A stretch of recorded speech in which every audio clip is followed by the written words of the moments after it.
Assalamualaikum warahmatullahi wabarakatuh. Yang kami hormati Kiai Muhammad Hasan Mutawakil Allah SHMM selaku pengasuh dan ketua Yayasan Pendidikan Zainul Hasan Genggong, dan yang kami hormati Rektor Universitas Islam Zainul Hasan Genggong Bapak Dr. Abdul Aziz BA MAG, dan yang kami hormati dosen pembimbing tugas akhir pembimbing 1 dan pembimbing 2 Bapak Ainul MPDI dan Bapak Farih Purwantoro, dan tak lupa juga kedua orang tua saya yang saya cintai yang selalu memberikan doa serta dukungan hingga bisa mencapai pada tahap yang sekarang ini.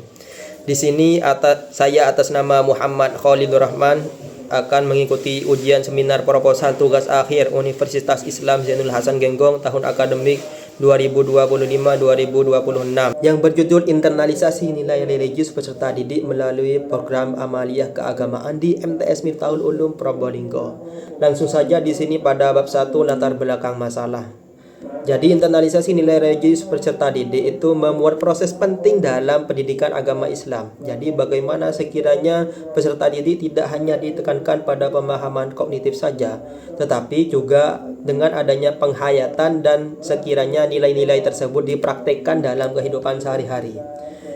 Jadi yang memiliki peran yang cukup strategis dalam internalisasi nilai religius peserta didik tersebut ialah lembaga pendidikan Islam. Salah satunya lembaga pendidikan Islam yang ada yaitu adalah MTS Miftahul Ulum Probolinggo, yaitu dengan melalui program amaliyah keagamaan. Kemudian selanjutnya yaitu alasan pemilihan judul. Yang pertama, alasannya karena pentingnya penanaman nilai religius dalam pembentukan karakter peserta didik. Yang kedua, program amaliyah keagamaan merupakan metode pembiasan yang efektif dalam pendidikan Islam. Yang ketiga yaitu MTS Miftahul Ulum memiliki kegiatan keagamaan yang cukup intensif dan menarik untuk diteliti. Dan yang terakhir yaitu penelitian ini diharapkan dapat memberikan kontribusi dalam pengembangan pendidikan karakter religius di madrasah. Kemudian gap dari penelitian ini yang pertama adalah terdapat ketidaksesuaian antara pelaksanaan program amaliyah keagamaan dengan tingkat internalisasi nilai religius peserta didik. Kemudian gap yang kedua yaitu penelitian sebelumnya, semisal penelitian oleh Rizky Awaliyah pada tahun 2023 sebelumnya belum mengkaji pengalaman subjektif peserta didik dalam proses internalisasi nilai religius. Kemudian novelty dari penelitian ini yang pertama, mengkaji internalisasi nilai religius dari perspektif pengalaman peserta didik. Kemudian yang kedua, penelitian ini menggunakan pendekatan kualitatif deskriptif. Dan yang terakhir, novelty dari penelitian ini fokus pada program amaliyah keagamaan yang ada di MTS Miftahul Ulum Probolinggo. Kemudian selanjutnya fokus masalah untuk subjeknya yaitu peserta didik kelas 7 sampai kelas 9 MTS Miftahul Ulum Probolinggo. Kemudian ada variabel X, ada variabel Y, ada yang mempengaruhi dan ada yang dipengaruhi. Untuk variabel X-nya adalah program amaliyah keagamaan, itu yang mempengaruhi, dan yang variabel Y ialah internalisasi nilai religius peserta didik. Kemudian untuk lokasinya yaitu di MTS Miftahul Ulum yang beralamat di Jalan Musi, Jeremeng Kulon, Kecamatan Gedopok, Kota Probolinggo. Kemudian rumusan masalahnya yaitu yang pertama, bagaimana pelaksanaan program amaliyah keagamaan di MTS Miftahul Ulum Probolinggo. Yang kedua, bagaimana internalisasi nilai religius peserta didik di MTS Miftahul Ulum Probolinggo. Dan yang ketiga, bagaimana internalisasi nilai religius peserta didik melalui program amaliyah keagamaan di MTS Miftahul Ulum Probolinggo. Kemudian tujuan penelitian yang pertama yaitu mendeskripsikan pelaksanaan program amaliyah keagamaan di MTS Miftahul Ulum Probolinggo. Yang kedua yaitu mendeskripsikan internalisasi nilai religius peserta didik di MTS Miftahul Ulum Probolinggo. Dan yang terakhir yaitu mendeskripsikan internalisasi nilai religius peserta didik melalui program amaliyah keagamaan di MTS Miftahul Ulum Probolinggo. Kemudian manfaat penelitian, di sini ada dua manfaat, yaitu ada manfaat teoritis dan ada manfaat praktis. Untuk manfaat teoritis yaitu untuk menambah kajian ilmiah tentang internalisasi nilai religius dalam pendidikan Islam. Sedangkan untuk manfaat praktis yaitu yang pertama bagi madrasah yaitu sebagai evaluasi program amaliyah keagamaan. Dan yang kedua yaitu bagi guru yaitu sebagai referensi strategi pembinaan nilai religius. Kemudian yang terakhir bagi peneliti selanjutnya yaitu sebagai referensi penelitian yang sejenis yaitu tentang internalisasi nilai religius, terutama melalui program amaliyah keagamaan. Kemudian selanjutnya yaitu kajian terdahulu. Di sini ada 5 kajian terdahulu yang membahas tentang internalisasi nilai religius peserta didik. yaitu melalui budaya pesantren, kemudian ada yang melalui program amalia keagamaan dan juga yang lainnya. Kemudian bab 2 yaitu kajian teori, langsung saja, yaitu yang pertama pengertian internalisasi nilai religius peserta didik. Jadi berbagai pengertian yang sudah saya baca dapat disimpulkan bahwa internalisasi nilai religius peserta didik ialah proses penanaman, pembiasaan dan penghayatan nilai-nilai ajaran kepada peserta didik secara sadar dan sistematis sehingga nilai tersebut tertanam dalam keyakinan, membentuk kesadaran spiritual serta terwujud dalam sikap dan perilaku religius dalam kehidupan sehari-hari.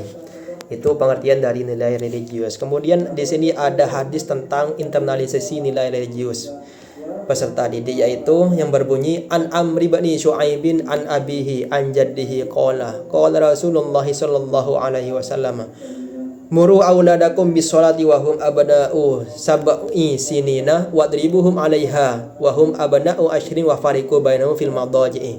Dari Amr bin Syu'aib, dari ayahnya, dari kakeknya berkata, Rasulullah sallallahu alaihi wasallam bersabda, perintahkanlah anak-anakmu untuk sholat jika sudah berumur 7 tahun, dan jika sudah berumur 10 tahun pukullah mereka apabila tidak melaksanakannya, dan pisahkanlah mereka dari tempat tidurnya. Kemudian di sini ada tujuan internalisasi nilai religius peserta didik. Kemudian ada metode internalisasi nilai religius yang terdiri dari penanaman, pembiasan dan juga penghayatan.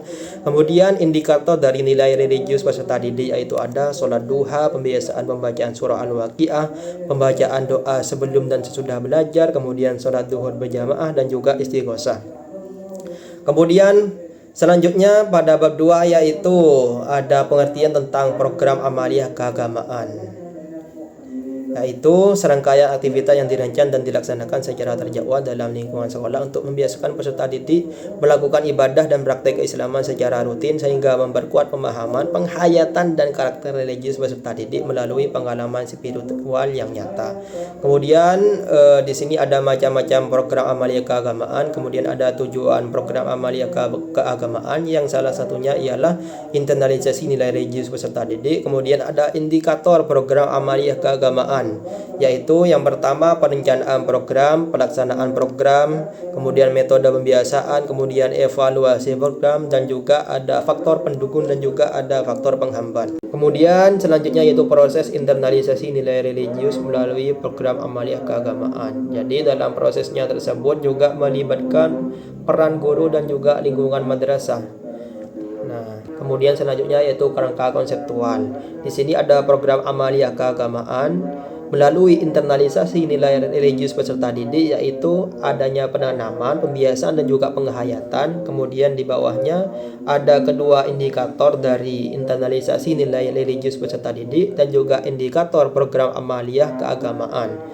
Yang akhirnya terbentuklah internalisasi nilai religius melalui program amaliyah keagamaan. Kemudian selanjutnya yaitu bab 3 metode penelitian. Yang pertama pendekatan dan jenis penelitiannya itu menggunakan kualitatif deskriptif.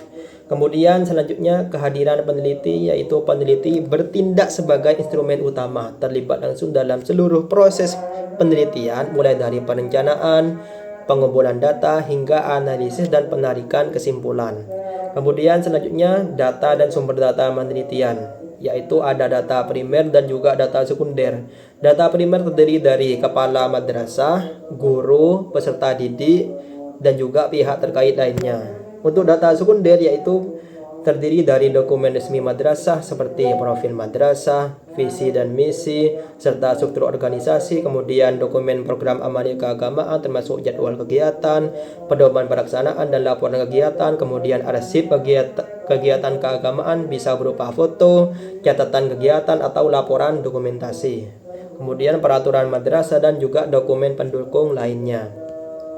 Kemudian selanjutnya yaitu teknik pengumpulan data, yaitu melalui observasi, wawancara mendalam dan juga dokumentasi.